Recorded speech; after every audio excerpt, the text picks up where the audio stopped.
पहले मराठों ने दिल्ली पर कब्जा किया था और दिल्ली का जो दीवाने खास था लाल किले का, उसके जितनी भी सोने चांदी थी, उसके दीवारों पे चांदी लगी हुई थी, वो सब उतार के और उसके सिक्के डलवा दिए थे। तो मराठों के सामने तो दिल्ली की औकात ही एकदम यूं भौंतरी हो रखी थी। तो मराठों को लगता था यार हमसे तो कोई लड़ ही नहीं पाएगा, और वाकई हालत भी ये थी, मराठों से कोई लड़ भी नहीं पाता था। मराठे जहां जाते अगला हाथाजोड़ी करके रुपए देके वापस भेजा करता था इनको। तो मराठों को इतना घमंड था कि मराठे अपनी फौज में फौजी रखते कम, लुगाई टाबर रखते ज्यादा, औरतें बच्चे, कि भाई कहीं जाके घेरा डालना है अपने को, तो महीने भर पड़ा रहना है वहां पे, और महीने भर जब वहां पे पड़े रहेंगे तो अगला राजा अपने आप पैसे निकाल के दे देगा। अब इतने दिन आराम से लुगाई टाबरों को साथ लेके चलो। लुगाई टाबर ही नहीं, मालिश करने वाले, डांस करने वाले, ढोलक पेटी बजाने वाले, पूरा इंतजाम करके चलते थे भाई साहब।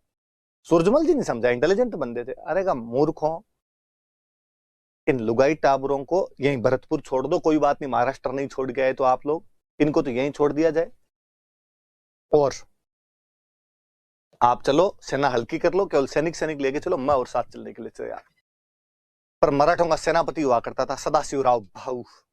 भाऊ बड़ा घमंडी आदमी था। भाऊ ने कहा अच्छा अब आप लोग बताओगे हमें कैसे लड़ना चाहिए और कैसे नहीं लड़ना चाहिए, और हमें किसी की सहायता की आवश्यकता ही नहीं। तो सूरजमल जी ने ठीक है, तो रवाना हो यहां से, जब तेरे को सहायता ही नहीं चाहिए तो भाऊ यहां से अकेला गया। उस पानीपत के तीसरे युद्ध के अंदर अब्दाली मराठों को बहुत ढंग से हरा देता है। पानीपत वाली मूवी बॉलीवुड वालों ने बनाई और उसके अंदर उन्होंने कुछ भी दिखाया हो। अब सिस्टम यह है कि बॉम्बे में बैठ के आपको मूवी बनानी है, और बॉम्बे में बैठ के आप मराठों को गालियां नहीं निकाल सकते। ये मैंने कभी और पहले भी बताया होगा, मैं आज बताऊं आपको कि आप किसी भी महाराष्ट्रियन को कभी मराठों के या शिवाजी के बारे में तू तड़ाके से बोल के दिखा दो, लोग शाम तक मार मार के मुंह बालाजी कर देते हैं। महाराज छत्रपति शिवाजी बोला जाए, कौन बनेगा करोड़पति में अमिताभ बच्चन ने 4 ऑप्शन में शिवाजी ऑप्शन दे दिया था। इस बात पे माफी मंगवा दी थी उन्होंने पूरे चैनल को। आप पंजाब के किसी व्यक्ति के सामने महाराज रणजीत सिंह के बारे में ऊंचा नीचा बोल के दिखाओ थोड़ा, लोग गला पकड़ने के लिए तैयार हो जाएंगे। ये अपने वाले ही हैं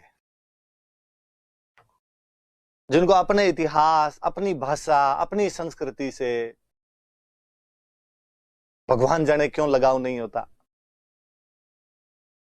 अपने यहीं पे लोग होंगे जो अपने राजा महाराजाओं की आलोचना करते हुए मिल जाएंगे। हाँ, जहां आलोचना है वहां आलोचना कीजिए, हालांकि वो लोग तो वहां पर भी आलोचना नहीं करते होंगे। आलोचना किस बात की?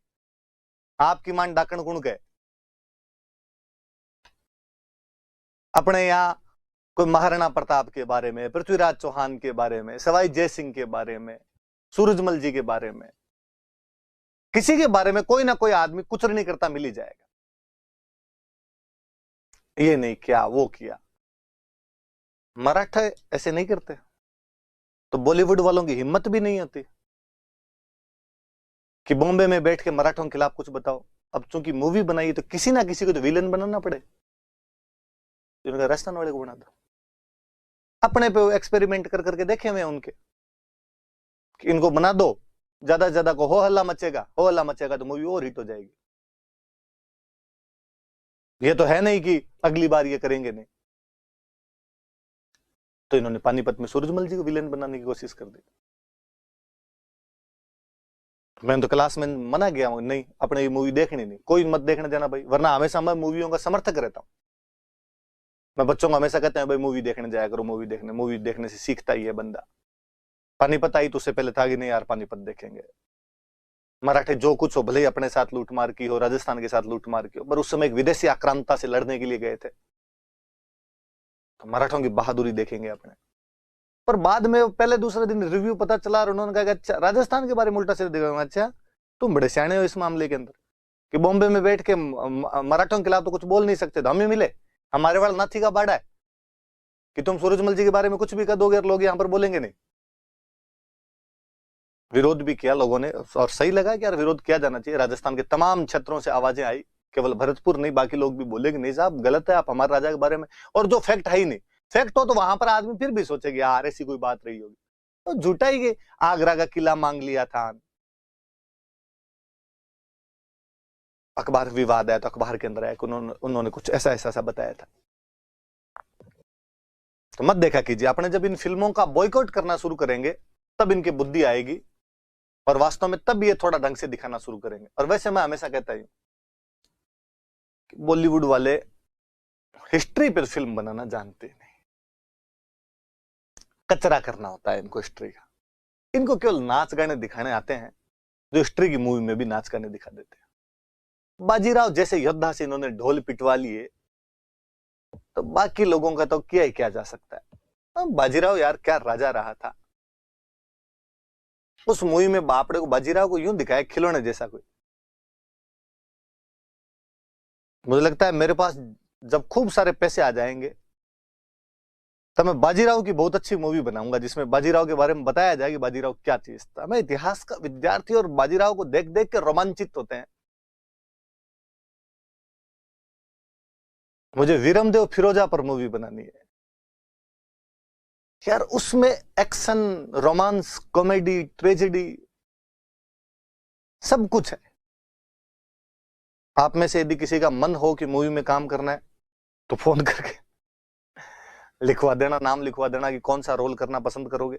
अपने सब पे, महाराज सूरजमल पे, जो जो अपने राजस्थान के बहादुर योद्धा हुए हैं, प्रताप, चंद्रसेन, दुर्गादास राठौड़, भगवान कभी ना कभी अपने को पैसे देगा खूब सारे, इतने सारे पैसे कि इन सब पर मूवियां बनाई जा सके, पूरे देश को बताया जा सके कि मंगतों बहादुरी कूट कूट के भरी हुई थी।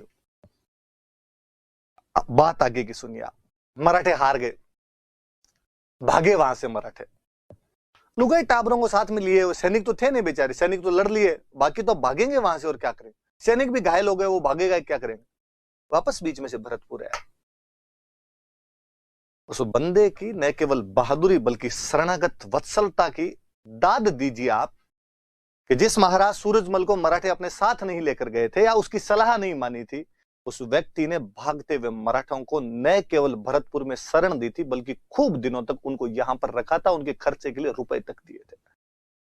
महारानी किशोरी देवी स्वयं मराठों से जाकर मिलती थी, उनके बच्चों का, महिलाओं का, सबका विशेष स्नेह से ध्यान रखा गया। एक बार फिर उस परंपरा को बताया गया कि शरणागतों की रक्षा के लिए हम हमेशा तैयार हैं। और आप सोचिए, शरणागत भी कौन? वो मराठे जो हमसे बिना सलाह लिए चले गए थे, हमसे मेल मिलाप नहीं रख रहे थे, वो तो कोई बात नहीं। किसके खिलाफ आप शरण दे रहे हो? अहमद शाह अब्दाली के खिलाफ, जो उस समय का एक बड़ा दुर्दांत योद्धा था। तो ये भी तो डर होना चाहिए कि कल को ये अपने पर अटैक ना कर दे। ये बहुत दूर की बात है।